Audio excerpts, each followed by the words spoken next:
Good morning, and welcome to the original Loretta Brown Show, radio to open the heart, heal the soul, and awaken the consciousness. And I don't know, maybe just a little bit awakening of that quantum brain. I'm just saying, Benny, there could be hope for us. There's always hope for us. That might be a Star Wars reference too, as well. But we can get to that another show, so it's all good. Yes, we can. I have some really great guests, and looking forward to my interview, which will be enlightening, I'm sure. Before I do that, introduce myself. I am Loretta Brown, the owner of Reiki Oasis, located right here in the greater Seattle area. For the last 27 years, we're still around and doing wonderful things. Every Sunday morning at 11 a.m. Pacific Standard Time, you can join me for a meditation via Zoom. And you can sign up for that at schedule.reikioasis.com. And don't worry if you can't be here at 11 a.m. Pacific Standard Time, sign up. And guess what? Through the magic of the modern day technology, and I always give Saraswati a little bit of, hello for the communication.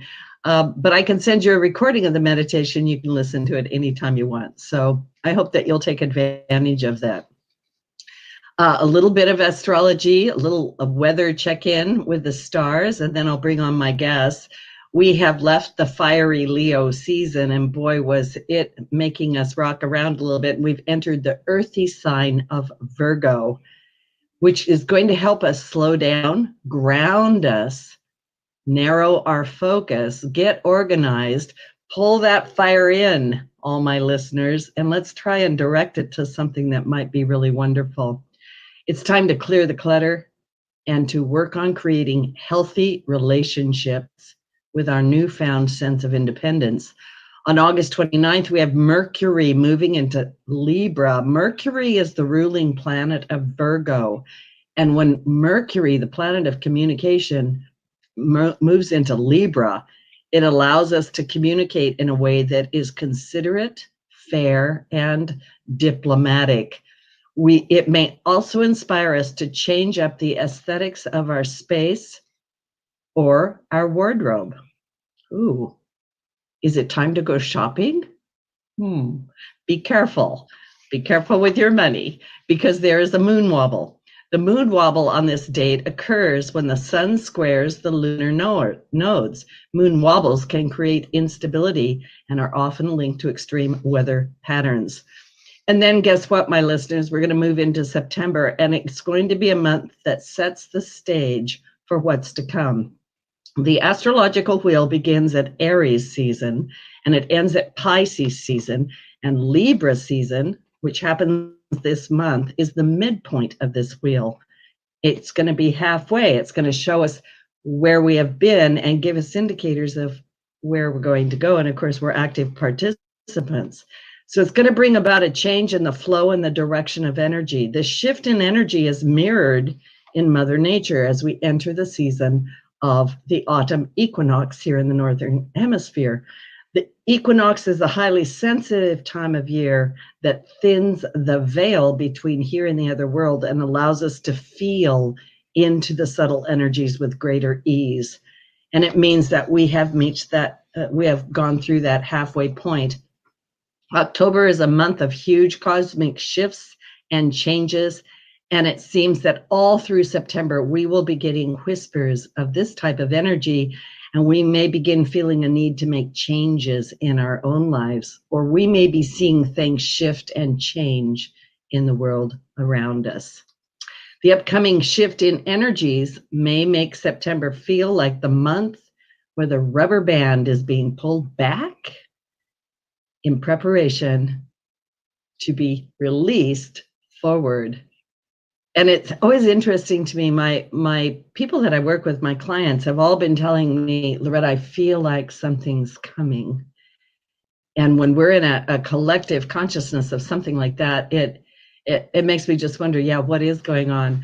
So under this beautiful energy, I have two wonderful guests today. They couldn't be more appropriately timed.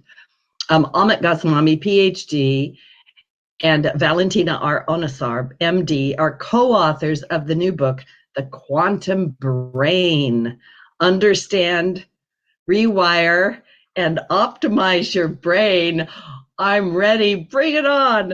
Amit Goswami, PhD, is a quantum theorist who discovered the solution to the quantum measurement problem and developed a science of experience. He developed a theory of reincarnation and integrated conventional and alternative medicine within the new quantum science of health. Amit started with collaborators the Quantum Activism Movement, established in 2018, a transformative education institution, Quantum Activism Vishwalayam in India, based on quantum science and primacy of consciousness. Valentina R, Onisor, MD, is a family medicine physician who integrates alternative medicine systems into her practice. I love that. Committed to consciousness awakening related sciences and a pioneer of quantum integrative medicine. Valentina has made correlations between the ancient sciences and quantum physics, using both as a support for her teachings. And Valentina serves as a teacher, a co-founder, and a dean of students at Quantum Activism Vishwalayam. And they're here to talk about the quantum brain and what new land of post-material consciousness-based existence might involve, what it might look like. Welcome to the show, both of you. It's great to have you here all the way from India. Yes. Thanks for inviting us, Loretta. It's great. Yeah. I want to show the listeners on YouTube, this is your beautiful book, The Quantum Brain. And the subtitle is Understand, Rewire, and Optimize Your Brain. And I was making a joke before the show that I'd love to slip that into a brain slot and just absorb it, because I've been reading through it. I think consciousness in the brain is one of the biggest things, and maybe one of the most misunderstood things. So I'm going to start, and either one of you can answer, but maybe Dr. Goswami, what is consciousness? Okay, this is, of course, the beginning point of quantum brain as well as the world. Consciousness is the ground of all being. In the spiritual tradition, this has been known since 7,000 years. And I'm very happy to declare, as we have in the book, as I have been doing since 1993 with the publication of my first book, Self-Aware Universe, that quantum physics now unequivocally supports it. Quantum brain, we have the additional declaration to make, which is that there are two main predictions of the theory of brain if it is based on primacy of consciousness. One is that the brain should be able to communicate with other brains without exchanging signal, a process that we call non-locality, a sort of oneness between two brains. When they communicate without signal, we can say they have become one somehow, one consciousness. So that's one verification that was achieved in 1992. We published a paper on it in 1994. So that's a long way off from today. But just within this last decade, we have another verification, which is that human beings are also part of that oneness. Consciousness manifests us in the brain. How it does that, this is part of the subject of the book. And when it does that, the self that we experience in a regular way, the ego self, has something in the background which we don't experience regularly. However, that is the self that gives us all the joy of life, all the impetus of meaning and purpose in life. It brings meaning, purpose, everything, archetypes, love, beauty, justice, all that in our life. So this quantum self exists. Neuroscientists have verified that. Brain is most often very local. consciousness is localized in the prefrontal cortex, just as people expect it, like a central processing unit of a computer. But when we love, when we get spiritual, when we intuit, when we have creativity, then brain gets into a mode where all over the brain there is activities and coherent activities. Coherent means people like dancing together in unison, chorus line, that kind of coherence. And that establishes in the brain. Ordinary brain is nowhere close to coherence. But in these special moments, when we get the quantum self, brain becomes fully quantum. So this is the major thing. We now have a verified science which is offering us the view that if we can get over this ordinary state of consciousness, which is ego, but you can also think of the doing of the Newtonian brain, the conditioned brain. If we can leave that behind, not completely, it's also useful, but occasionally get into the journey towards the quantum self and experience it, then our life can be much, much more full of wonderful things, meaning and purpose. So human potential indeed is infinite, and all that infinite potentiality can be manifest in us if we wake up to the quantum brain. My goodness, I love what you said so much, and I have 50 questions now. But I'm thinking of a couple of things because I was thinking about, there's a verse in the Bible that talks about two shall become one, right? Two shall become one. And I've always kind of speculated, well, what does that mean? Like, do we lose ourselves? But this idea of non-locality and locality also brings me into kind of a question. So, because we're talking about the brain and we're talking about the mind, but we're also talking about emotions and feelings and connectedness, or the oneness of all that is. And so I'm not even quite sure how to ask the question. Maybe are the brain and the mind different things then? Yeah, mind is what gives meaning to our experiences, physical, vital, supramental, as in experiences of higher archetypes, love, etc. So mind's job is to give meaning to experiences, whereas brain's job is like a hardware of a computer. It receives the stimuli and physical stimuli and reacts to it like a material machine does. And it makes images of our response plus the images of the incoming stimulus. But it is the mind which interprets that. Without the mental interpretation, we could not fathom what is being shown to us, what the stimulus means to us. Like I see you, but the brain only makes electrical image out of you. I have no capacity of understanding what electrical gibberish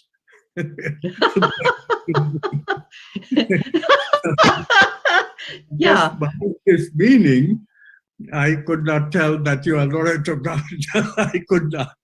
I will admit, I could not. Nobody could. So the mind plays a very important role. And of course, ultimately, consciousness is the crucial role. Because without consciousness, who is seeing the image? I mean, somebody has to see the image, and that somebody cannot be separate. Somebody has to be part of the whole scene. So the way we picture it is that when the stimulus comes to the brain and brain responds, consciousness tries to look at the stimulus through the brain, but brain's apparatuses have two compartments. One is about perception, the other one is about memory, and consciousness gets caught in this trap, going back and forth between memory and perception. And so as a result, consciousness identifies with the brain. Like we can get into a sentence, I am a liar. If you think about it, get into it. If I am a liar, then I'm telling the truth. If I'm telling the truth, I'm You get caught into that particular logic. Same thing happens in the brain. Without perception, there is no memory. But without memory, there is no perception. Without perception, there is no memory. This circularity catches the consciousness, traps it into having a self in the brain. So this self, however, is not the final self. There is half a second, because it's obvious reason, because I can get into the sentence, but look, you and I both are adults. We know that this is not real identity. It's a pretend identity. So I can get out of it. So initially, consciousness can recognize it's a pretend identity. It's only a apparent identity. I don't have to stay in this experience. So it's a sort of in and out kind of thing. But consciousness, the science of consciousness knows better. It has to have experiences in the proper way, forgetfulness. So what happens is that repeated reflection in the mirror of memory, and this memory perception produces more and more conditioning, and eventually that conditioning plus even more layers of conditioning called image making, persona making. This produces as complete forgetfulness that we experience as the ego. Yeah, I was thinking about this perception and memory, and also the conditioning, right, that we've all gone through. And I was thinking about world conditions and a lot of things that we're going through right now, and this division, between people and their views. And I don't want to get into that too far, but I'm thinking about how the brain and the quantum brain might be able to help us overcome some of these differences or these negativities within us, right? Yeah. There is no negativity in the quantum brain. Negativity is all the conditioned brain, in fact, the middle part of the brain, not even the top part. Top part is actually can be quite positive, especially if we start consciously developing the positive part. This is where Valentina's expertise come in. The positive emotions that has to be experienced in the body, in the heart, in the navel chakra. And when we do that, we can actually balance the negative out pretty much. Some of us have. I mean, obviously, you and I don't suffer from negative emotions as much as some people who suffer from so much negativity. They have to express it. They become abusers. They become addicts. They become criminals, or they become depressed. So, these negative emotions are very dangerous stuff. If we can balance it, it would be so much better. That's part of the rewiring. We can actually balance it. Yes, I would love to know more about that. Valentina, Dr. Onisor, because Amit was so gracious, he said this is more your expertise. Could you talk about that a little bit? And I heard him say the heart and the navel chakras, and could you just talk about that more, and also more about, because so many people are stuck in negativity. How do we get out of there? So, of course. And first thing is that there is no quick fix. And also then you have to see there are many differences between the way we process these things as women and the men, so we truly have differences, big differences. That's why we are able to express our emotions, as and for them, they usually suppress them, So there are many differences which have to be taken in consideration. And indeed, we have to become aware, first of all, of this, the base level human condition, we call it, right? So there is indeed, this I didn't know until I met Amit, really, that we have this embedded in our structure, all these negative emotion brain circuits, they are part of our structure, imagine. So in the brain interior middle, the limbic brain, they identified these places, the neuroscientists, right, as the source of these negative emotions. And of course, because that we are made of so much percentage of water, right? And we are so receptive. Imagine, and this mirror neurons function. So you see your neighbor has this attitude, you all watch these news, which are so negative, most of them, right?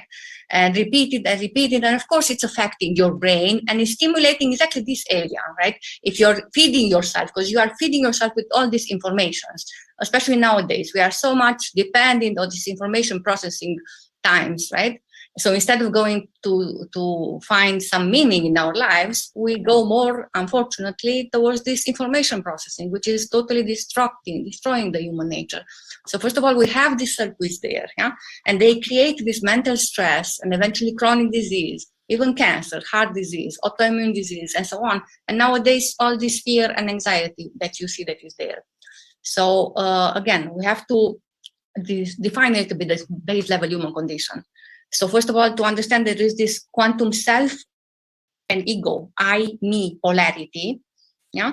And right now, as you see, what's happening that it's pulling us more towards the me, the ego pole. Yeah, you see that people when you go towards this constricted state of consciousness, of fear, of anxiety, you are becoming much more like you are just the ego there. Yeah. There is no I there. You're becoming more and more egotic. It's a very clear thing when you're constricting or when you're expanding. So we become transactional, survival mode, okay?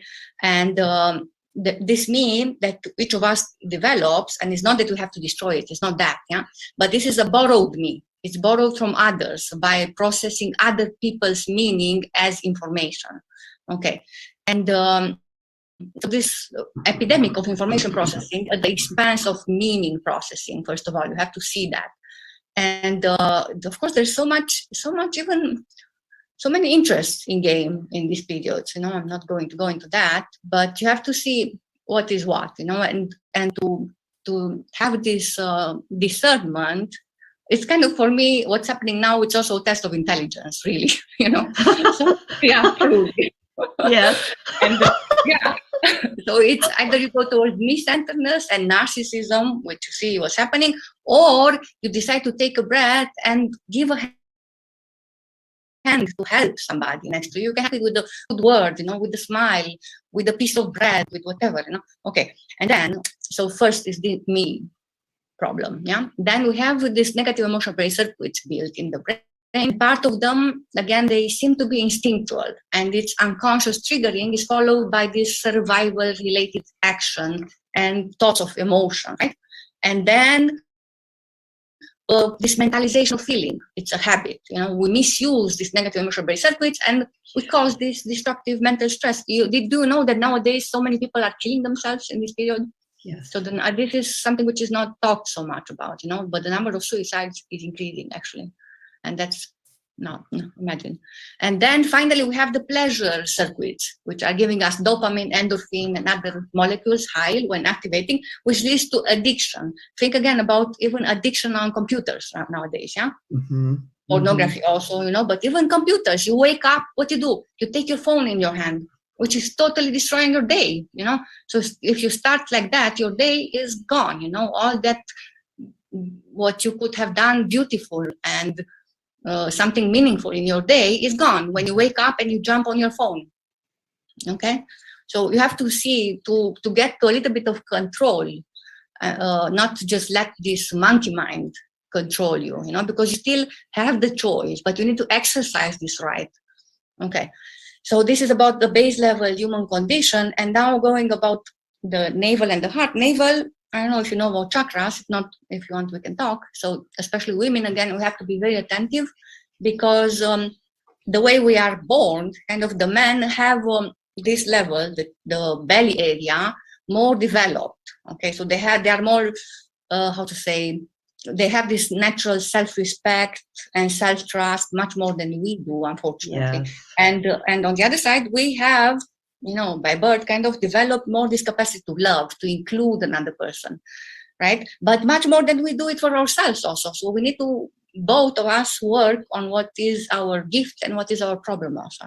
Okay. Mm-hmm. And of course, engaging with practices of forgiveness, for example, which has amazing effects. I mean, people with cancer, people with neurosis, with all kinds of things, sometimes you don't get the result immediately, you know, and this should not be discouraging because it's a work in process. It has to be done, you know, so it's like a big homework there, a big lesson of transformation which is waiting. But the more we embrace it in the right way, understanding why we do that, then this can lead to developing these positive emotional brain circuits, which are extremely how to say, even healthy to have them, obviously, from all the perspectives. And then even if the job is like maybe 5 times more difficult to do, right? So it's our job to do that, because again, we have embedded the negative ones, and the work to build the positive ones to counteract this negative is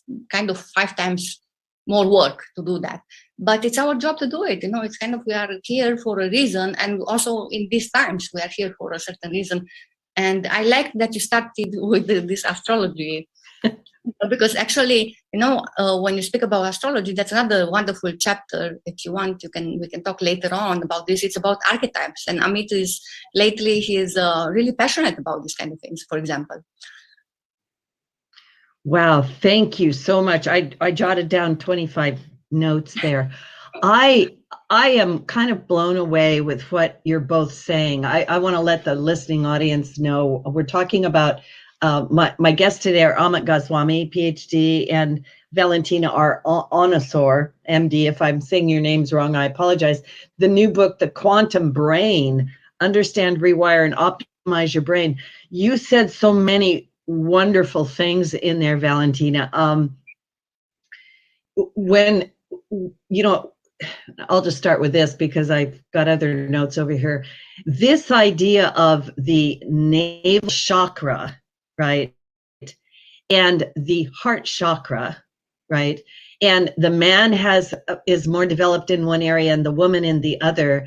And I had this imagery of the man and woman like this, and that energy going between them. And I don't know where that came from, but it just popped in my head while you were talking. And I went, oh, this is that exchange. This is that, this is how we help each other, right? This is how we unite somehow. And also, because so many people, like you say, are stuck, they're addicted to their phone. They're addicted to the information out there. They're addicted to what I call their fear porn news, right?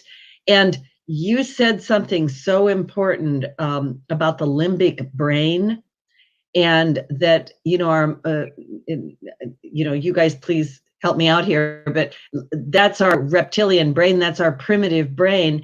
And I kind of picked up from what you said that there's a certain, I don't know if you want to call it a frequency, a consciousness to this negativity that we're constantly feeding to ourselves, and without really being consciously aware of it, or maybe we are consciously aware of it, we're kind of turning ourselves into monsters, might be a way of saying it, but we're certainly not working on the higher consciousness. Obviously, it is called resonance, if you want. You heard about this? Resonance, yes. Figure out what is the resonance which is damaging. For example, in a healing process, 70% of the job is done. If you have that clarity, to see that, look, this is what led this lifestyle problem, led me to this disease, for example, and it's not about blaming yourself, but it's about assuming responsibility. This is something which we need to learn, especially us as women, because our role in healing, our role in all that happens, it's huge. It's not about becoming men as women and feminists. It's not that. Right. It's another problem, really. And so all this is another subject interesting a lot to talk about these kind of things, about the dynamic, and also about the role of a woman and a man in society, and it's not about keeping anybody aside. It's not about that, truly. But the thing is, we have to become responsible and assume our lives, not live in a victimhood state, which is so easy to get, especially in these times. Even me, I'm surprising myself sometimes to see what's happening and be a little bit not so optimistic sometimes, even if I know, okay, we are here for something and we are together, even if many times you see the people becoming more and more isolated. Yes. That's not the way. Yeah, the isolation, the fear, and all of that is pulling us out. The resonance, absolutely, the resonance. And I also heard you say in there something about, so negativity, if I could put it this way, this negative emotionality is more difficult to get rid of than, or Yeah, I'm already Okay. thinking. You see the news people, right? How many Yes. good news you see in a day? Yeah, that they have to make their bread, right? But that's why, because they have to feed the people negativity. That's what is selling. Okay. So, but on the contrary, you don't see, and so many good things still happen, and but still you don't see them so much on TV, for example. Difficulty of the negative, the difficulty that the negative raises for us is really very pathetic, because of neglect. When we were mammals, mammalian animals like dogs and cats, and we had a self in the midbrain. Now, this self is able to feel the feelings as they come. And of course, that's how dogs and cats cognize, with feeling. They don't have the capacity of mental cognition. But as soon as our mental cognition developed, human beings very conveniently gave up acquaintance with this self-identity in the midbrain. And this has produced, this whole midbrain stuff has become unconscious in us. We don't control them.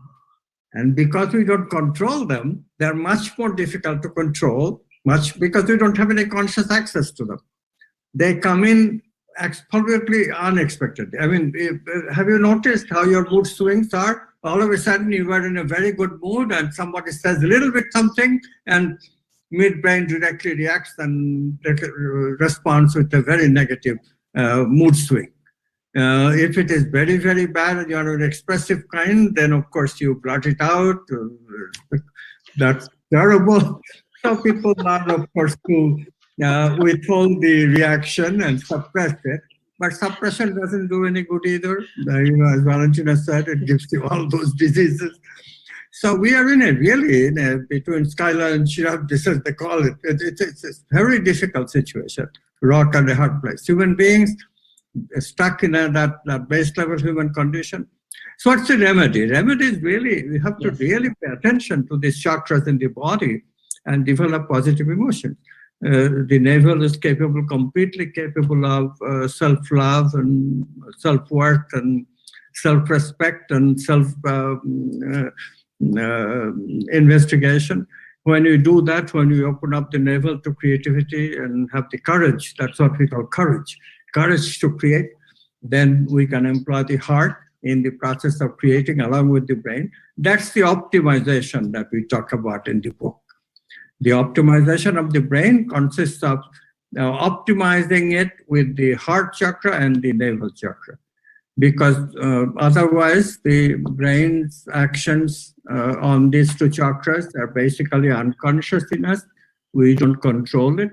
But when we have conscious control, we can develop the positive emotion, and that changes the brain, and that makes the brain optimum, because the positive balances the negative. Yeah, let me add something just shortly, because it's this instinctual level. So the first three chakras, you can call them instinctual, okay? So it's fear, sexuality, and all this what is in it for me only way of living, yeah?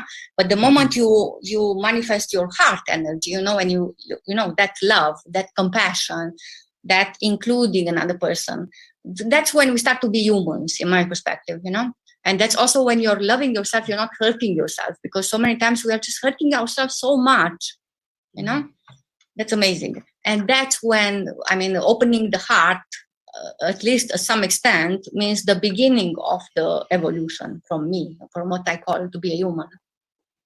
I totally agree with that. I have been saying a lot to people through the years that it's really about moving from fear-based living to love-based living.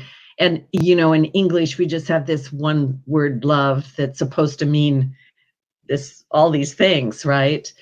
And I think it's hard for people to know, what does that mean to love the self? And also I love the synchronicity of things. Like, I have been talking to people lately about opening their heart. And how do we do that? What does that look like? Because somebody yesterday said, but I don't want to be vulnerable, right? That's the biggest bugaboo. Men especially, they don't want to be vulnerable to a woman. And that causes so much health problem for them, so much defensiveness in them.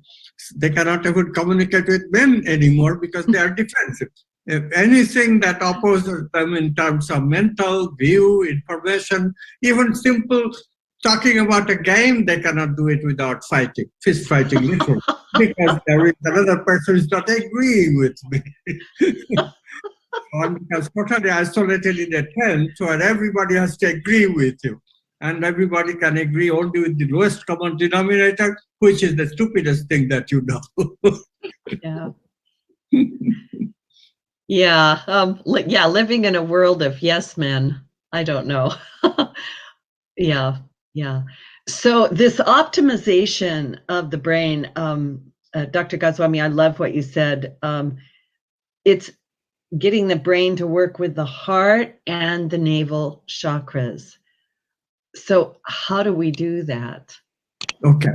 This is where Valentina can tell you great insights. She has developed a modification of yoga with quantum ideas called quantum yoga.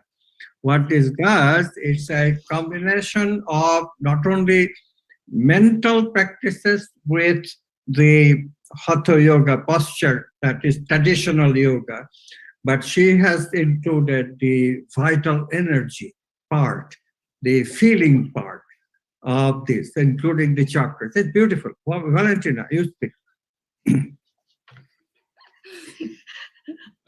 I want to do this right now.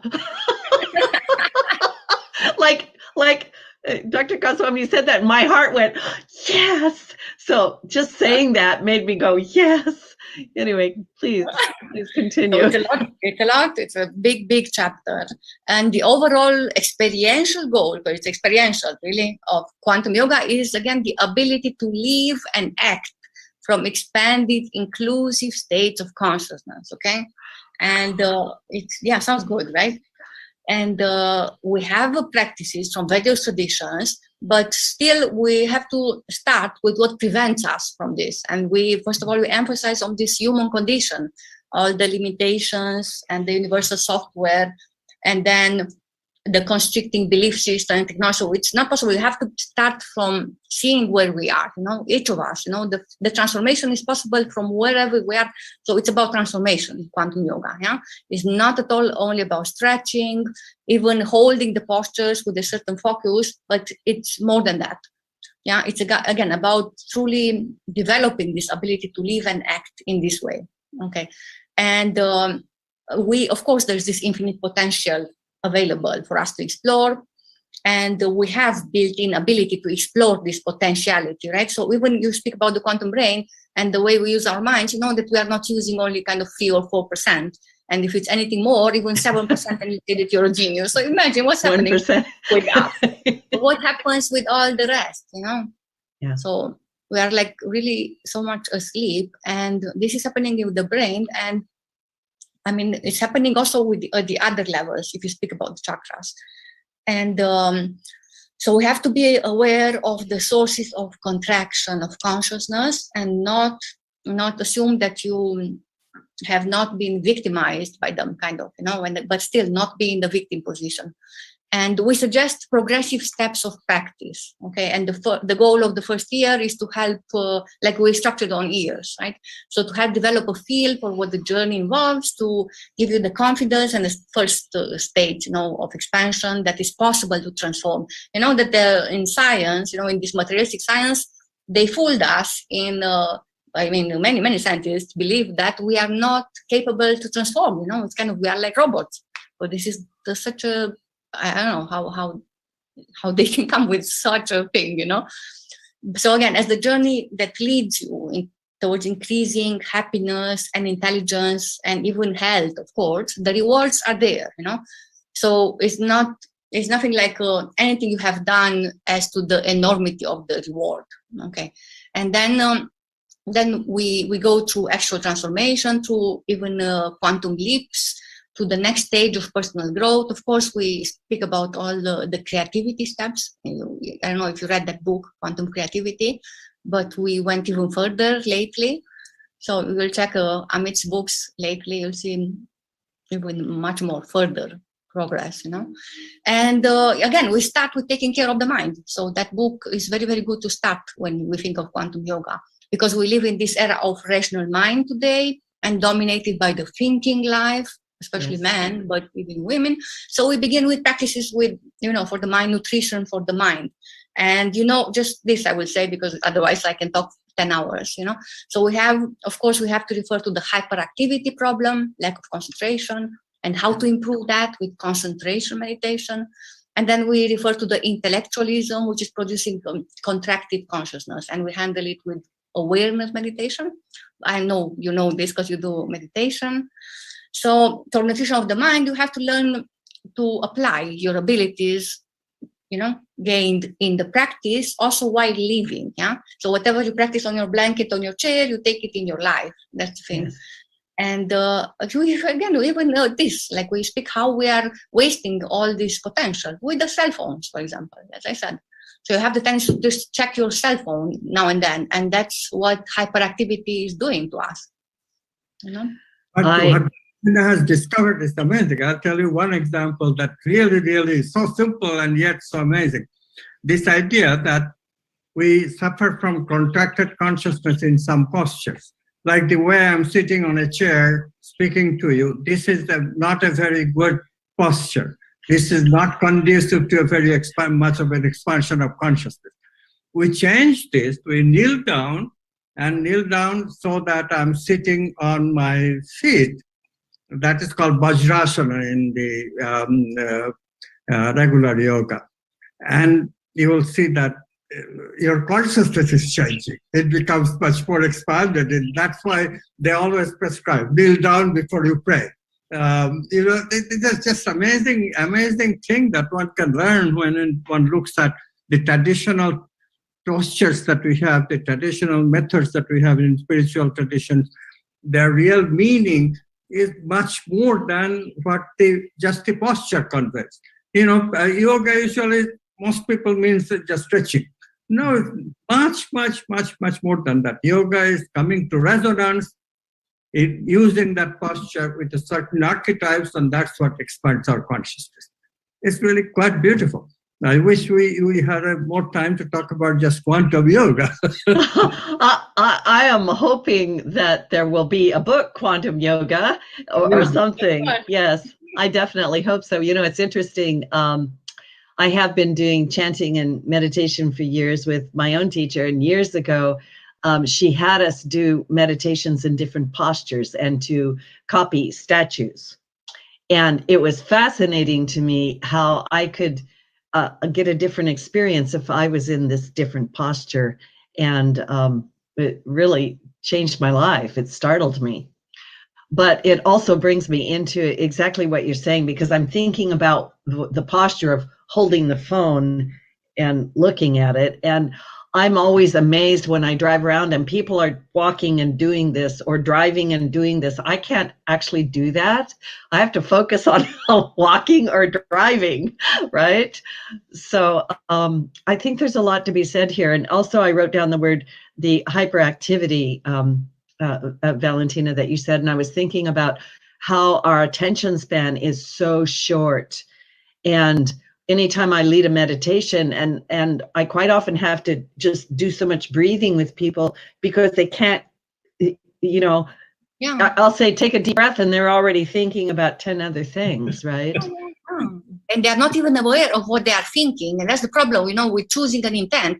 If you know this, the secret, that's not really giving the secret, but the thing is that you need to be able to create this intent, and to choose something, not to choose something, then second time choose something else, second, So you have to, there's a power in that of transformation, and it takes time to work with that. But if we have this problem with our minds, we cannot do anything. Yes, please go ahead. Mm-hmm. Brain has to be taught attention. This is a very important aspect. We talk about it in one of the chapters, how important it is to be able to pay attention.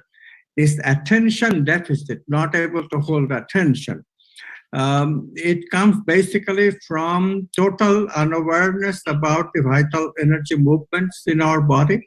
If we are aware of the vital movements, how they are distracting us, because the way we are sitting is not the right way of sitting, or the way that we are walking is not the right way of walking. this discomforts agitates the vital, and it starts throwing vital noises, and that's what produces the distraction that keeps mind away. It's only one of the factors. There are other factors, of course, but this kind of thing, before it becomes aware, this is what part of quantum yoga does. Quantum yoga makes us aware of, okay, these are the asanas you practice if you want to practice intention and attention. Yeah, but it also to add the attention on the breathing, as you said, people are breathing superficially so much, and this is creating that hyperactivity. So even moving your attention belly area now, when people are hearing this, just breathe. Also include the abdomen in your breathing. That will change everything in 5 minutes if you do that. So that's immediately affecting the vital movements in the mind, actually. And we have actually in the Quantum Brain, we have a chapter about this, and we call it mental hygiene. So it's a whole beginning there. I like that. I'm thinking a lot about posture and sitting, right? Like this past year, I've gone to Zoom meetings, to keep my business going because we've been all shut down. And I noticed very quickly that I was having to do more movement, more yoga, and walk when I could, because I felt like everything was just pooling, like the lower part of the body. I was like, I have a lower part of the body. Who knew, right? I have arms, and for our vitality, to get that moving around. Yeah. We need to have this kind of practices, to have a mental health in place. So we need to, especially in these times, we have to have a structure where we feed ourselves, even Yes. with nature, with good food, obviously, and water and all that, but also with some practice like this, like yoga, tai chi, dancing, anything, but it has to be there, and you need to just put it in your program, daily program. If not, I don't know what will happen. And Yeah. so many tricks of the trade. Look at this. If I do simply this posture, is called a mudra. Chin mudra. Just simply pressing your index finger and the thumb together. If you do it with both hands, with all the other fingers like this, then your attention goes up. Just try it. It's amazing. Just like if you want to get expansion of consciousness in a hurry, just expand your arms like this. Upturned with your palm towards the sky. And you'll find in a matter of seconds, your consciousness will seem like it's expanding. I feel better. I feel better already. Let's just do this. Yeah. It's wonderful. It's absolutely wonderful. You touched a little bit on addictions. And I was thinking to myself, many people just sort of fall into what I call numbness, or because I'm not doing anything all day, then at the end of the day, I just want to plop down, right? And enter into whatever my addiction is, right? And maybe this is an appropriate question, maybe not, but you also said earlier that the quantum brain, that connection, that non-locality, that quantum brain doesn't have any of this ego in it. So can you just, one or both of you, just kind of talk about that a little bit? Well, if we learn to be in more relaxed mind, relaxed consciousness, that expanded consciousness that we talk about, that is really the crucial practice. When we expand, that means only one thing. We are not, strictly speaking, in the base level ego. We have already entered what we call pre-conscious, a twilight zone between the ego and the quantum self. This pre-conscious is the secret of happy existence, where things will not be so routine, so conditioning oriented, so oriented towards, it's a conditioning, it's a boredom that gets us into our habits that produce addiction eventually. Addictions are more than just habits, because brain chemicals becomes involved. And if it's a substance addiction, then it's very dangerous, because this particular substance produces a kind of brain chemical, neurochemical that we like dopamine. and then it's a dopamine fix. What is very pathetic is that the substance like alcohol is harmful to the brain. So brain starts protecting itself by keeping its cells away from the alcohol. But so you need more and more alcohol to get to the same level of intoxication that you want.